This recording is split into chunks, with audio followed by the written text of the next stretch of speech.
Hey everyone, welcome again. Just wanted to say thanks to everyone that has been supporting the page. And also, I have a tiny favor to ask for you guys. Can you please share this content with students that you might know, especially students that are moving from that high school, then going into college phase, so that they can, help them to know about and learn about different careers. Well, I'm gonna leave it right there. Enjoy the video. Thanks again. Don't forget to like and subscribe. All right, appreciate you guys. Hey, welcome everyone. My name is Sean Gillens. Welcome back to my channel. Today we will be highlighting another awesome career, and it will be biostatistician. Today we have our guest, Dr. Karishma. I'll pass it over to you to do your introduction, Dr. Karishma. You want to talk to everybody? Hi, I'm Dr. Karishma Chabria, and I am a biostatistician by day. Goofy wino by night is like how I like to describe myself. I actually got my PhD in behavioral sciences, so I also consider myself a behavioral analyst. That is my job title, so that's what I do. But having the education and the background of biostatistics has immensely helped me to get where I am today in my career. Mm-hmm. Let's introduce this world to everybody. Biostatistician. Mm-hmm. What does it entail? What can you kind of give us in a basic way? Break it down for us. What does it involve? First, yes, the term itself, a biostatistician, is kind of a tongue twister for some people, but it is not as hard as it sounds, especially if you like math and statistics. A biostatistician is basically a person who helps to create studies. So, you have clinical studies, you do testing on not just, humans, but even animals, so the whole testing process for drugs and stuff like that. So we create the study, we analyze the data that is obtained from the study, and we interpret the results. So in a nutshell, we basically help the medical field make data-driven decisions, right? So for example, if you have two drugs for the same type of cancer, the same, treatment modality, which drug is better? Mm-hmm. So we help you make that decision so you can cater treatment plans to patients based on their needs. So that's one example. All right. I like that. So it's basically a lot of data in it, a lot of data-driven decisions. Yes. Yes. Got it. Yeah. I mean, just like when you have, you hear this all the time, like, let's say, 30% of people who have diabetes have also obesity issues, or, just hypothetically, I just made this number up. But where do these numbers come from, and what do they mean? And so in this situation, this example that I gave you, okay, so someone who has been diagnosed with diabetes also probably has, or is, obesity is going to be a factor. So the doctor then probably intervenes and makes sure that that doesn't come into play, or helps them go to a dietitian and stuff like that. So it really helps make treatment decisions, not only treatment decisions, but even policy level decisions. So I personally work with the data center at the University of Texas Health Science Center. Gotcha. And we work with very large data sets. And when I say large data sets, I mean insurance claims data sets. So we make... That's a lot. It's going to be a lot. It's a lot of data. So you have Medicare, Medicaid, you have, commercial data sets and stuff like that. You have publicly available data sets, behavioral risk factors. I mean, there's so much data out there. Right. But how are you going to derive something meaningful out of it, and how to implement that, right? So even on policy level changes, like, for example, where should the government put more money? Like, what are the current needs of the population in terms of public health? We have Healthy People 2020 come up, every 10 years, right? How the people 2030, how are they finding these diseases or conditions that need attention? That is because a lot of people are coming in with these problems and we need to find a solution. Right. We have all of this data and we try and find a solution through that data. Now let's go to skills. What Okay. skills have you found in your time as being a biostatistician that you think is kind of key for students? You know, like, I know you said, or you mentioned the fact of participating in studies and research. And so that when I hear those words, it kind of clicks to me to say, hey, you kind of need that curiosity. Yes. Yeah, you kind of have to have that wanting to solve this problem, you know, that need to find the factors that are affecting or causing or causality, what you're studying. Right. So go. Well, I will tell you one thing. Through a lot of research and a lot of studies, you cannot really establish causality, unfortunately. You can only establish an association. Got it. So, so that is one caveat that that goes with the biostatistician's role. And other than curiosity, as you said, you need to be able to speak up as a biostatistician. And the reason why I say this is because there are a lot of people who, they want to do this study and that study, and they'll bring you on board and you'll be part of the project. Which is great, but you have to be able to maneuver them in the direction that is sound. Like, you want to take science forward. Let me give you an example. Someone approached me and was like, there are two methods of, let's say, reducing addiction to drugs. One is the established method that everyone uses. It's, the national crisis line and all of that. And then there is another one that does not seem very promising. So I want to do a study that establishes that out there, that this study is not good enough. And, from a statistical point of view, why would you waste resources and time and money for things that are not good enough? You already know it's not good. Right. Your established method of treatment is better, and you're already saying that's your hypothesis, that it's going to be, the established method of treatment is better. So why would you spend all this time to say that this is not good enough? So that doesn't make sense. So you need a different angle. You need to think about it differently. When people hear the word research, a lot of people think that, you gotta be geeky and nerdy and, and that's honestly not true. And that's another thing of why I say, you need to speak up, because sometimes when you're sitting in a room full of, physicians and CEOs and, like all these higher ups, and you are the one expected to guide them methodologically to, tell them that this makes more sense to do it this way. Now, if you want to say that, in that example that I gave you, that this is the baseline treatment that we provide to everyone, this other treatment is not that good for everyone, but it is good for the Asian population, or it is good for this specific subpopulation. That now is interesting and worth testing and worth divulging your resources. Delving more into. Got it. Right. So we don't just analyze data. We're not just, computer geeks sitting behind a computer. You are very much, it is a desk job, but you also have to be able to speak up and, and do, and basically help people understand that the purpose of this research, the purpose of the study, and keep that in line. So you got to keep reminding people that this is the reason why we're doing this. So we have to stick to that.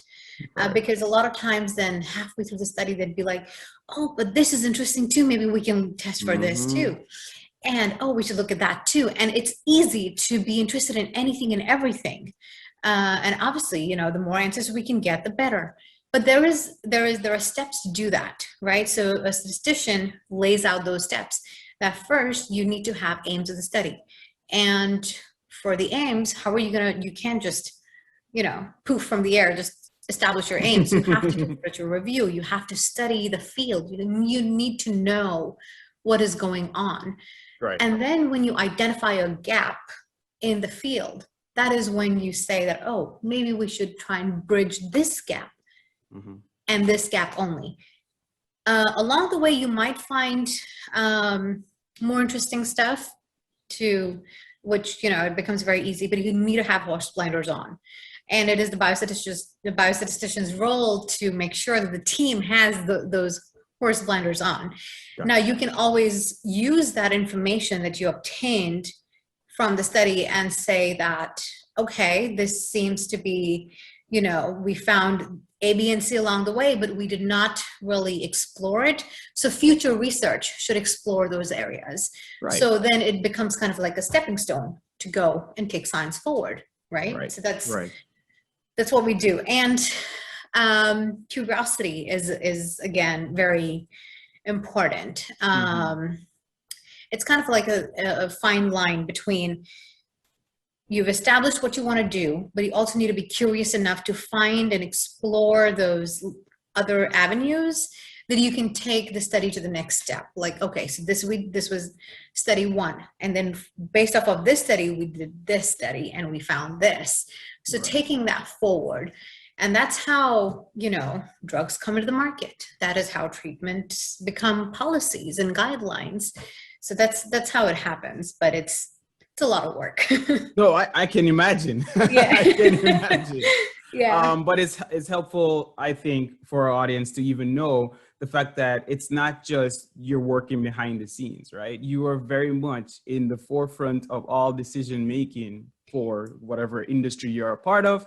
Yes. In terms of working with the CEOs or the physicians in your case also, and helping them in their decision making, right, through what you do, your study. Yes, and I mean, and I will say from a job security point of view, this is having a degree in biostatistics is going to be a very secure job, because medical field and science is always going to want to progress, and they cannot do it without methods. Right. So, so this is one field where you can be sure of having that job security, which I think is very important. And, for today's kids, they, you put in all this effort and you're on student loans and, all of that, and you need job security, right? So you want to make sure that this job is not going to become a computer program in like 10 years from now. I still, although I love my job and I'm very comfortable over here and I really like it, every week I get recommendations about, hey, there is, people are looking for a biostatistician over here and over here in this company. So, it's a good field to be in. Right. I totally get it. Totally get it. So now you mentioned the fact that you participate in so much different studies, and I kind of wanted to see roughly how long is a study? How long is? Ooh. Yeah. That's a tricky question. I think it comes with too many. It probably has too many factors embedded in it. Let's kind of, I don't know. How can you put it at a granular level? You really can't. Okay. So right. I got it. So, but okay. So when I say a project is, I'm trying to formulate this answer nicely. Yeah. Totally get because it is very tricky. Let me give you my own example. So, as a biostatistician, when I was working with a clinical research organization, I was part of projects that, that were helping pharmaceutical companies do their studies, like the clinical trials and stuff like that. Right. Now, a clinical trial itself, it has 4 phases, right? You have your first phase where you test for toxicity, then you have phase 2, then you have your phase 3, and then the phase 4 is when it goes into the market, and then you do market research and see if, if people are having major side effects or something like that, similar to the COVID vaccine, right? I wanted to go there. I wanted to go there. But it's one of those things where from phase 1 to phase 4 is going to take many years. Mm-hmm. And for the reason why that happens is because obviously you put in all of this work to develop a drug, and then you do all of these studies. Phase 1, I would say, has, let's say, 10 to 20 participants. So it's not that long. Phase 2 would be looking at efficacy of the drug. So that would be, let's say, 50 to 100 participants. Phase 3 is your major phase. So that's where you recruit thousands of participants from multiple different sites and stuff like that. And the results of a phase 3 study are basically going to tell you if this drug is working or not, and if it can go into the market. And between phase 3 and phase 4, you have to apply for, FDA verification. So you have to, prove it to the FDA that your drug is safe and sound and is actually going to help people. So only once you do that is then the drug allowed to come to the market. Mm-hmm. So as a biostatistician, I was part of a phase 3 clinical trial where I was only part of the fact where we were analyzing the data and making sure that we comply with FDA requirements for that. Right. I did not even finish the project when I left for my PhD. Mm-hmm. Now, during my PhD program, I shifted gears from clinical trials to collecting my own data. So I would see my own patients and I would collect data to do my own interventions. And that was more on the behavioral side, right? So I did a study with 50 participants from start to end. I was literally the person doing everything. That's what PhD students do. And that study took me 2 years approximately from start to finish. But then you have to understand that it's such a small scale study. I was not, injecting people with anything. I was just asking them to fill out surveys. Right. And I was collecting that data, I was analyzing it and reporting results. So about 2 to 3 years. And this is a small study. Yeah, I was about to say, a small sample size, and that was 2 years. So just imagine what, a nationwide right, exactly. But now at my job, I am part of, we have all of this insurance data and claims data that we kind of don't have to go out there and collect data. So it's not primary data collection, it's secondary data analysis is what it's called, because the data is already available. Mm-hmm. The caveat to that is if you have a specific question, you cannot go back and ask those people that question, right? So you have to work with what you got, sort of thing. And with those studies, I want to say, so for example, one of my projects that I'm looking at is maternal morbidities. And we're looking at mental health diagnosis in women who are pregnant or just delivered. And if they have, postpartum depression is such a big issue. So, trying to identify patterns and links.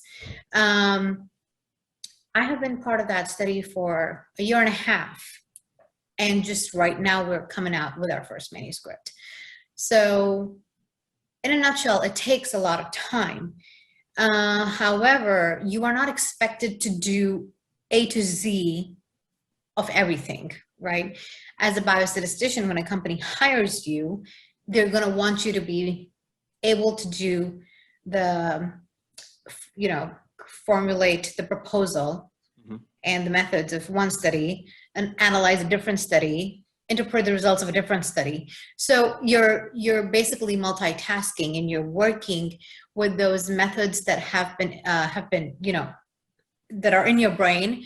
You're just implementing them in different clinical scenarios. So you're part of multiple projects at once. Which is good. The diversity of that, so that you're not just seeing one thing for 2 years or, you know what I mean? You're working on multiple different things. Your eyes are, I think that there's value to that in terms of keeping it exciting for It doesn't get boring for you too, though. Right. So, all right. Let's go into, you've been sharing a lot as it pertains to the profession, and I like that. And I wanted to see, so I can almost infer that it's a lot of teamwork. Maybe. Yes. So working on a team, right? So I wanted to make sure that that's pretty clear to our audience. So I think communication skills will come in handy there, working with different people. Right? You agree? Yes, absolutely. Okay. All right. Okay. For interested students, as it pertains to they're interested in the profession, could you like outline a roadmap for them? Do they need to get a PhD? Well, no, you do not need to get a PhD. The roadmap that I personally took was not a very straightforward roadmap, and I appreciate you actually, doing this and highlighting all these different careers, because I wish I knew what a biostatistician role was, way back when. I think my career path would have been a little more straightforward. Right. But unfortunately, a lot of people think that, if you're interested in math, it's got to be some sort of engineering field, right? I mean, normally people just go there, engineering field, but that's not true. You can totally be interested in the medical field and apply those skills over here. And so my personal background, I grew up in India. So I did the way India is, it's very different, the education system over there. It's very different from the way it is over here. So once you pass 10th grade, you sit for a major national level exam, kind of like your SAT over here. Okay. Based on that, you get to pick one of three fields: science, commerce, or arts. Okay. So people who are interested in engineering, or pre-med, as you would call it over here, would go into the science field.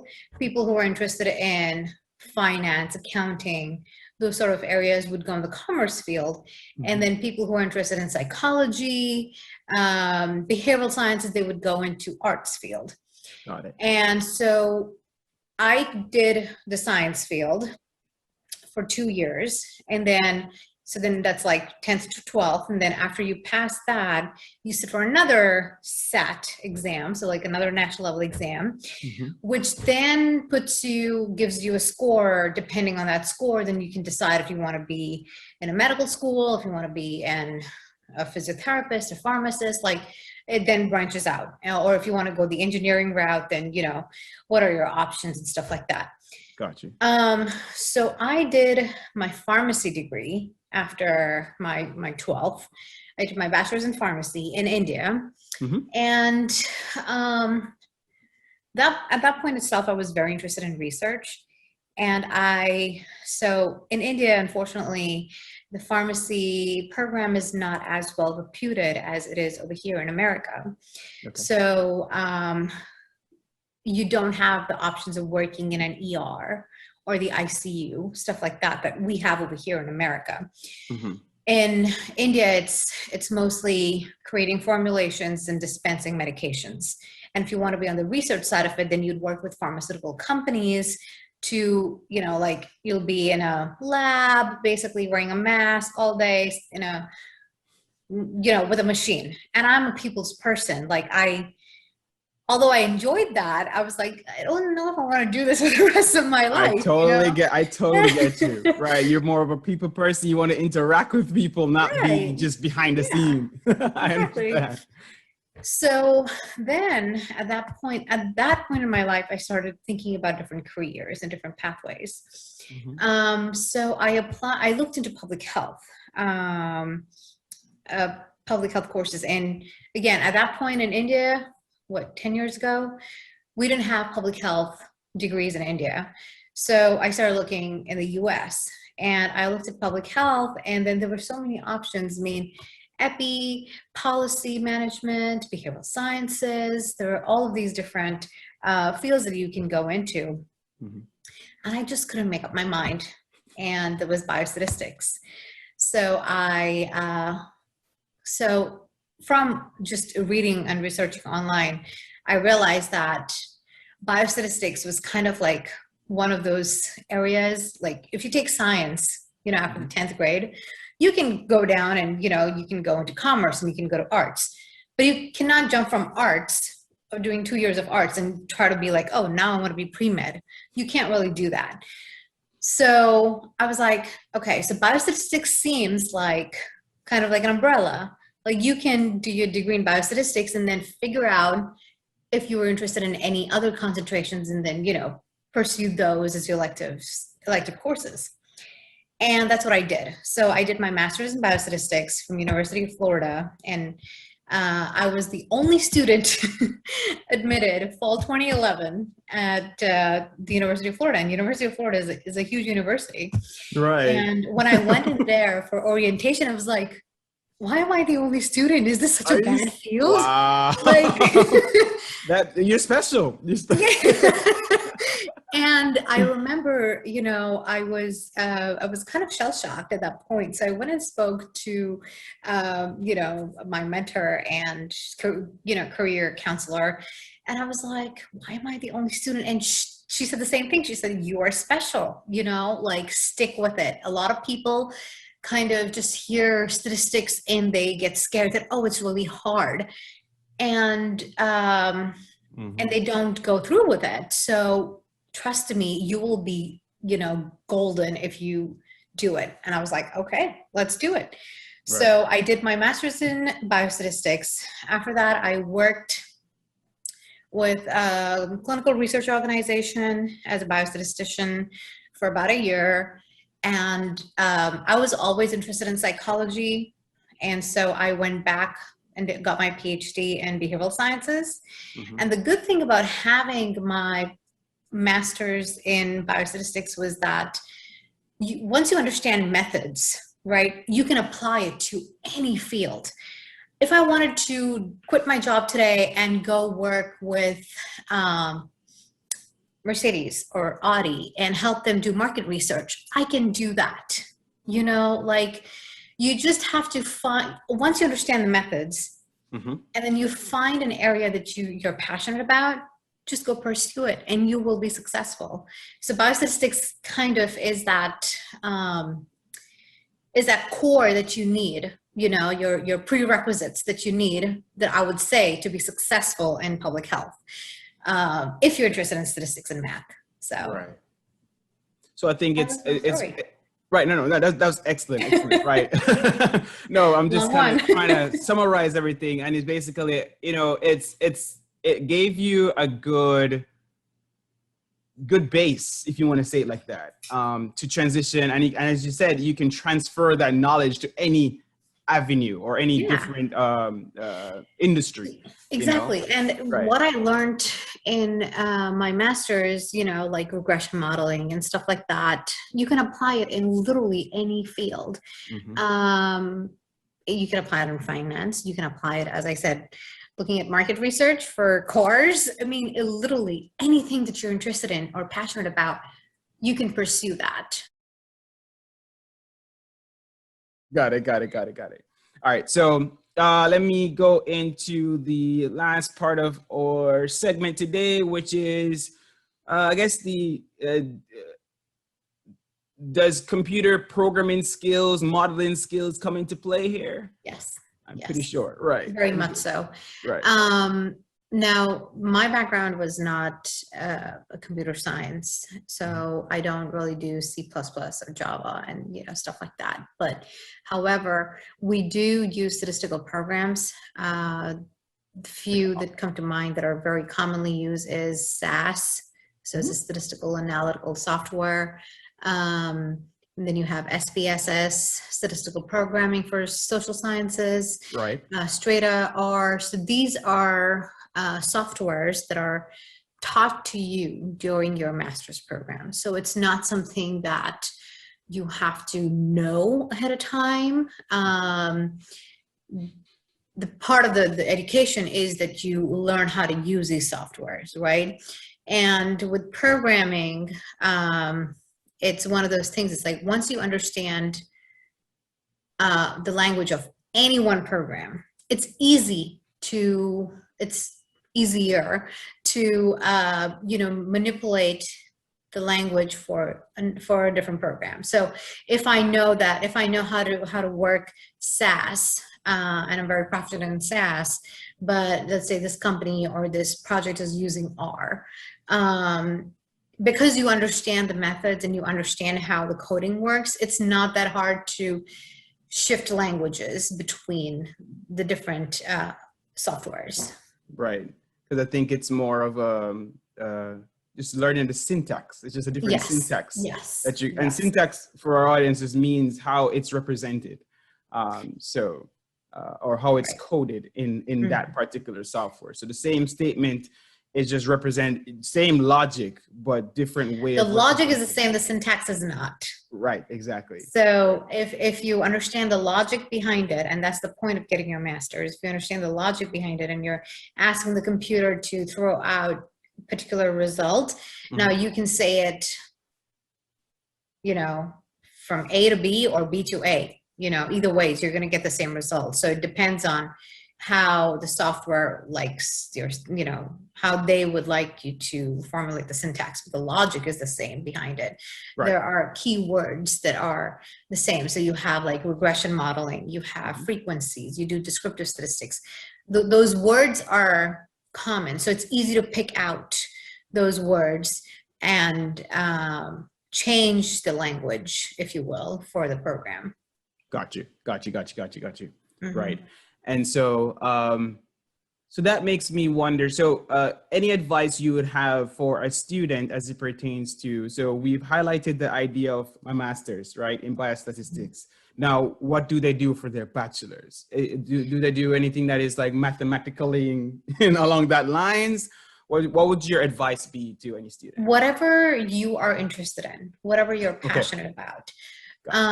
There are people who do, let's say, hospital administration, for example, and then do their master's in biostatistics, and that's fine too. There are people who go into nursing programs and then do biostatistics. That's okay too. Think of biostatistics as understanding methods, understanding how to get to a point. Now, that point may be anything, whatever you're interested in. It could be cars, it could be flights, it could be trains, it could be people, it could be patients, it could be anything, right? So whatever you're interested in, there are obviously prerequisites. You have to, show that for biostatistics, specifically in public health, you're supposed to be, in some sort of medical related field for your bachelor's. And you need to understand medical related field a little bit to be able to get into a master's in public health biostatistics. So that's going to be my only recommendation. As I said, I came from India. I did my bachelor's in pharmacy. I mean, I was probably the last batch that did bachelor's in pharmacy. Now it's Pharma D. So there's no bachelor's in pharmacy anymore. So that's extinct. So it's, as long as you understand some sort of, medical area, that would be fine. Even if you did like, there are all these programs for data scientists. So you could even do that. Just find what you're passionate about and success will follow. Got it. All right. So work-life balance, how is that? Work-life balance is good. And one of the reasons why I did mention earlier about speaking up is to be realistic in timelines, right? So people are going to be like, oh, I got the drug all the way to this point, and now let's just get it out of the market quickly. Well, it doesn't happen that quickly. So you got to be realistic in your timelines when you lay those out at the proposal level. And that is when you got to speak up. The good thing about biostatistics is that, for example, when you're running a code, it takes a minute to run. It takes, especially if you're working with a large data set, it takes a minute to run. So it's not like you're 24/7 working and there is no, you don't have a social life. That's not true. as I said, I'm a people's person. So I like people even outside of work. So, so it is, for me personally, it is important to have a work-life balance and to make sure that when I wrap up on Friday, I wrap up on Friday. Unless, of course, there is, something pressing that I would happily do it on over the weekend, but that's so rare. You got to set your boundaries that way. Right. There are people and there are biostatisticians that I know who work throughout the weekend because they're so into it. That is what they like. They don't like going out to restaurants and bars, and they don't. Their preferred method of decompression is working ahead of the deadline, right? So making sure that they're not working under pressure, and that's totally okay. So whatever you like to do to decompress, you should. So I agree with that. I agree with yeah. that. Some refreshing answers for this question. All right, so let's wrap it up. Any advice that you want to leave for any interested student that's considering this field? Any I would look up takeaways? universities that have this program and look up what kind of courses they offer for you to get a better understanding of what entails in a biostatistics degree. I did touch a little bit about, regression modeling. You can do survival analysis. There's so much you can do. But reading it up on the website, on the university website, is going to give you a more in-depth understanding of what entails in the biostatistics degree. Keep in mind, though, when you get a degree, they're obviously trying to make you a wholesome biostatistician, right? So you don't have to like everything in every course in it. Like you don't have to like physics and chemistry. You gotta like one of those things, but you got to do the bachelor's in science. So, so I would definitely say that if you find something that intrigues you and you think that is something that you could be passionate about, even if it's not perfect, I would say go ahead and do it. So read up on universities that offer these degrees, and that's how you'll find more information. Got it. All right. Thank you so much, Dr. Karishma. And I am going to close it off there. Thank you guys for tuning in, and stay locked for another awesome career.